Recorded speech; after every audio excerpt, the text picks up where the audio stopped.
नमस्कार। आज हम देख रहे हैं what is judicial process and law and instrument of the social change.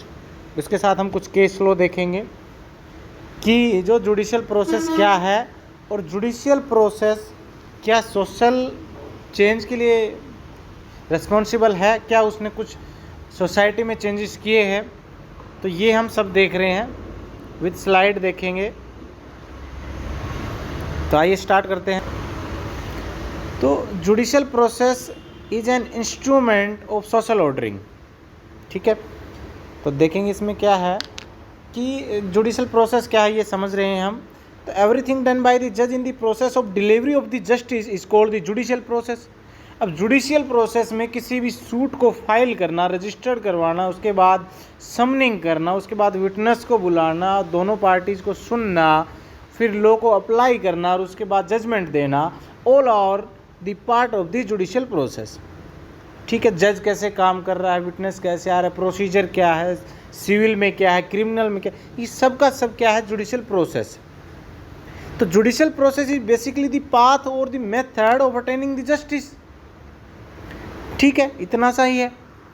उसके बाद हम देख रहे हैं, आप इसमें देख सकते हैं, आप स्क्रीनशॉट ले सकते हैं इसका। उसके बाद हम देख रहे हैं the objective nature of the judicial process in the word of the justice Cardozo is follow.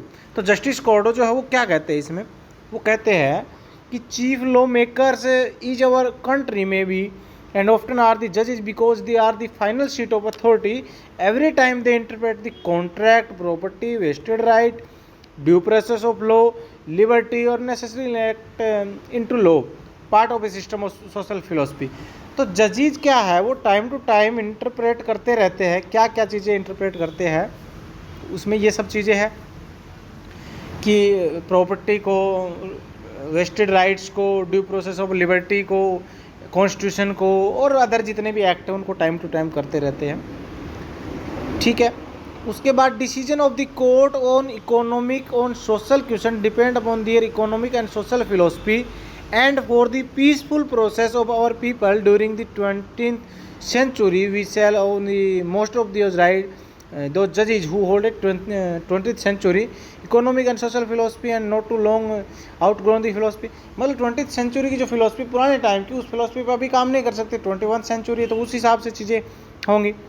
ठीक है, तो इसमें और क्या कहा जस्टिस कॉर्डो जो कहते हैं कि all society created mainly the fight in justice, lawlessness, uphold what is just, right and fair। तो judicial process is very essential for the smooth running of the country as well as progress of the country, maintain the social order। ठीक है, तो ठीक है, apart from the regular arbitrator, judge have to give decision on different issue touching the national importance, hence the versatile role of the judges is important in the country and sometimes the supreme authority which looks for the welfare of the people। Law cannot be efficient and useful without taking the recourse of judicial process in maintaining social order। इसमें judicial process में PN Bhagwati और Justin VR. Krishnayyar, जिन्होंने PIL का concept लेके आए थे, ठीक है, उनकी ओपिनियन क्या है, वो कहते हैं कि law is an social instrument of the social change, social justice, social ordering.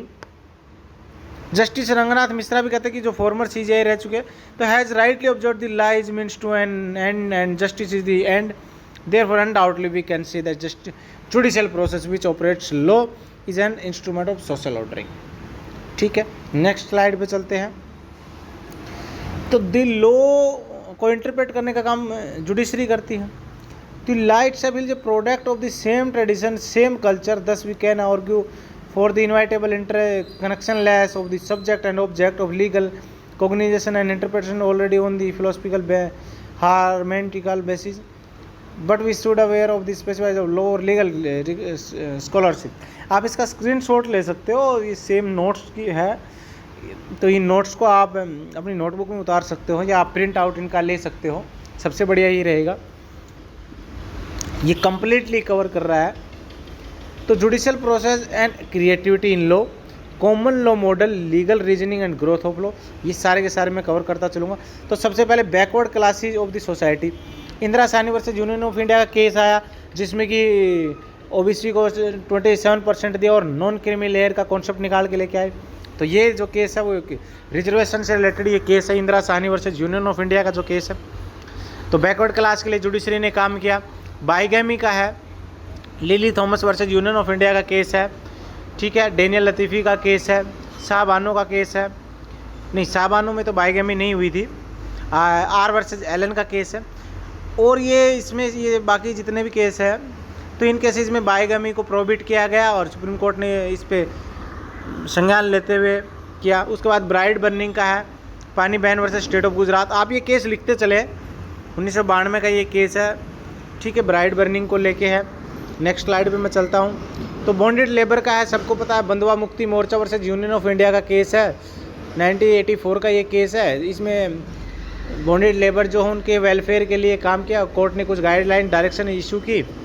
उसके बाद में caste system and judicial process, Lata Singh versus state of UP का केस इसमें आप देख सकते हो, जिसमें major boy and girl who have solemnize inter caste and inter relationship marriage कि अगर बॉय की एज 18 साल है और बॉयज़ की एज 21 ईयर्स है, गर्ल की एज अगर 18 ईयर्स है तो फिर वो इंटर कास्ट हो, इंटर रिलीजन मैरिज कर सकते, कोई दिक्कत नहीं।